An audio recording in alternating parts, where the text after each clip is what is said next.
Bagong lahat, luma muna. Kakasabi lang ni Ja Morant, hindi na siya gagawa ng dunk. Versus Boston, lalo lang niyang pinatakam yung mga fans dahil sa ginawa niyang double clutch dunk. Dalawa pa ang bantay niya nun. Yung ginawang dunk ni Ja Morant, halos katulad yun ng dunk na ginawa dati ni Vince Carter versus Indiana Pacers. Wala lang, kinonek ko lang talaga. Lalo tuloy magkaka-interest yung mga fans na hikayatin si Ja Morant na sumali ng dunk contest. Kasi sabi nga niya, 2 points pa rin naman yung dunks. Kaso sa dunk contest, pwedeng 50 points yun. Sinabi nga pala niya dati, I'm fine in the West. Boston lang yung inaalala niya. Kaya siguro doon siya gumawa ng kagilagilalas na slam dunk kasi Boston kalaban niya doon eh. Muntikan pa mag triple-double si Morant na may total siyang 32 points, 9 rebounds at 9 assists. Number 3 pa rin ang Memphis, tumabla sila sa Dallas. Sila ang team na nasa gitna ng stats pagdating sa 3-point area pero nasa top ng standing. Dahil Boston yung kalaban ni Ja Morant at sila nga lang yung inaalala niya, isang reason lang naman kung bakit bibihira akong gumawa ng episode sa kanila dahil iisa lang naman yung titingnan mo dun. 3-point shot. 18 out of 60 ang Boston versus sa Memphis mula sa beyond the arc. Meron lamang nun ang Grizzlies na 15 out of 33. 57% ng attempt ng Celtics mula 3-point area. Sa 5 player pa ng Celtics, 50 to 60% ang attempts nila manggagaling sa beyond the arc. Noong mga 90s hanggang 2000 era, bibihira ang mga 3-point shooter. Ngayon naman, bibihira ang mga 2-point shooter. 27 attempts ang lamang ng Celtics sa Memphis mula sa 3-point area. Ang daming pagkakataon nun para makadominate yung Boston sa Memphis sa loob ng paint.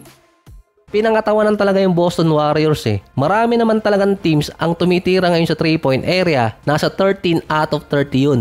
Pero yung Celtics ang number 1. Nasa good pace kasi sila kapag nasa beyond the arc. May total silang 51 per game na attempts. Pagalingan na lang ngayong season sa 3-point area. Pero ang isa pa talagang reason doon kaya tumaas yung attempts nila dahil kay Peyton Pritchard. Nabigyan kasi siya ng minuto. Kaya yun, mostly ng tira niya sa 3-point area. Mukhang lalagnatin pa si Pritchard kapag sa 2-point area tumira.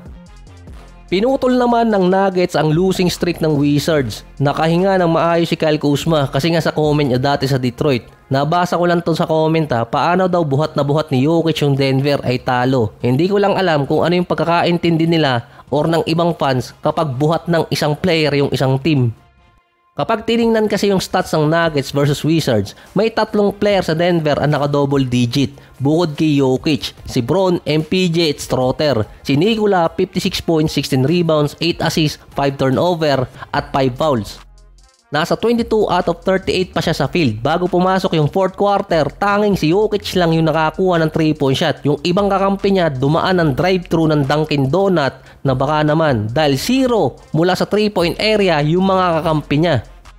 Ito yung time na dumidikit no ng Denver, wala makapagpasok ng 3-point shot sa kanila. Sinabi kasi ng iba na kahiya-hiya yung ginagawa ng management ng Denver kay Nikola. Sinasayang nila yung prime. In-all out pa ng ibang writer na bigyan ng national media attention ng Nuggets para mapilitan silang ibahin yung kanilang lineup. Na-retain pa rin naman nila si Gordon at si Murray. Si MPJ naman ganun pa rin. Na-retain nila yung core player ng Denver. Ang pwede kasi nilang sisihin doon, injuries, hindi yung player. Hindi na kasi may iwasan ngayong panahon na to na maraming player na i-injured. Ang kulang kasi sa Denver talaga, hindi napalitan si Bruce Brown noong mga nakaraang taon pa, tapos si KCP nang umalis, hindi rin siya napalitan. Si Westbrook kasi iba ang style. Role player yung kulang sa Denver. Ino-call out na rin ng ibang mga fans na palitan yung buong roster ng Nuggets para lang mayroong katulong si Nikola. Kahit yung dating coach na si George Karl, sinabing anong ginagawa ng Nuggets sa prime ni Jokic. Dapat violation yun ng league rules. Akala ko ako lang yung exaggerated minsan. Teka, lagi pala. Alam kasi naman nila yung sagot dun. Max na kasi yung Denver sa salary cap. Hindi sila makakapag-trade basta-basta. Kung gagawa sila ng trade, kailangan nilang bitawan si MPJ. Siya lang yung eligible na ma-trade dahil hindi pa siya nakakapirma ng kontrata. Si Murray at si Gordon until next year pa sila magagalaw. So kailangan ng Nuggets doon ng isang role player pero iba rin kasi yung laro ngayon ni Nikola. Batak na batak eh. Sa post-game interview, nagbiro pa si Nikola na parang may pinatatamaan na sa bansa nila sa ganitong stretch makakakuha ng paycheck na mas mababa kesa presyo nila. Ito di umano yung kailangan gawin ng Denver para ma-motivate yung ibang player nila. Sabi naman ng iba, sila may sabi nito ang pinatatamaan ni Nikola ay si MPJ. Siya yung second option ng Nuggets kasi nga wala si Murray at si Gordon. Naka 11 points naman siya. Yun nga lang, dumaan siya sa drive-thru ng Dunkin Donut dahil 0 siya mula sa 3-point area. 0 out of 5. Pero yung stretch kasi ng last 5 games, siya pa yung pinaka-consistent prior sa game sa Wizards. Sinuggest din ni Nikola na ibangko yung ibang player ng Nuggets para ma-motivate. Mukhang naiinis na rin. At least si Nikola hindi niya pinatay-trade yung kakampi niya. Pinababangko lang niya or bawasan yung sahod. Nasayang kasi yung career high niya at record. Talagang magagalit yung mama.